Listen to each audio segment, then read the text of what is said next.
ఇప్పుడు మనం మాట్లాడుకోబోయేది same physical క్వాంటిటీకి డిఫరెంట్ యూనిట్స్ ఎందుకు అంటే ఫిజికల్ క్వాంటిటీ ఒకటే అయినప్పటికీ డిఫరెంట్ యూనిట్స్ ఉంటాయి. అంటే ఉదాహరణకి లెంత్ మనం తీసుకుందాం. లెంత్కి మిల్లీమీటర్లో చెప్తాము, సెంటీమీటర్లో చెప్తాము, మీటర్లో చెప్తాము, కిలోమీటర్లో చెప్తాము. మనం కొలిచేది లెంత్ ఒకటే అయినప్పటికీ దాన్ని డిఫరెంట్ యూనిట్స్లో మనం మెజర్ చేస్తాము.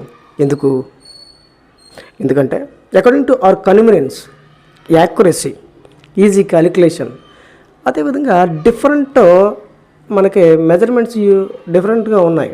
CGS, FPS, MKS, SI units. ఇప్పుడు స్మాలెస్ట్ డిస్టెన్స్ మెజర్ చేయాలంటే ఏ సెంటీమీటర్లోనూ మిల్లీమీటర్లోనూ చెప్తాం. అలా కాకుండా ఒక లార్జెస్ట్ డిస్టెన్స్ని చెప్పాలి అంటే కిలోమీటర్లో చెప్తాము. So according to our convenience మనము వీటిని ఒక్కటే ఫిజికల్ క్వాంటిటీని డిఫరెంట్ యూనిట్స్ అందుచేత ఉంటాయి. ఎందుకయ్యా అంటే మోస్ట్ ఏంటంటే డిఫరెంట్ యూనిట్స్ అనేవి ఉన్నాయి. డిఫరెంట్ యూనిట్స్ ఉన్నాయి అంటే ఎంకేఎస్, ఎఫ్పిఎస్, సిజిఎస్. సో ఇవి ఉండడం చేత వాటిని ఒకే ఫిజికల్ క్వాంటిటీని డిఫరెంట్గా మనం మెజర్ చేస్తున్నాము. తర్వాత according to our convenience,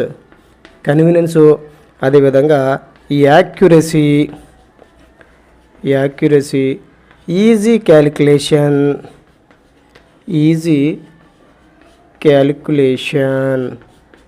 calculations కోసం మనము ఒకటే ఫిజికల్ క్వాంటిటీకి డిఫరెంట్ యూనిట్స్లో మనం మెజర్ చేస్తాం.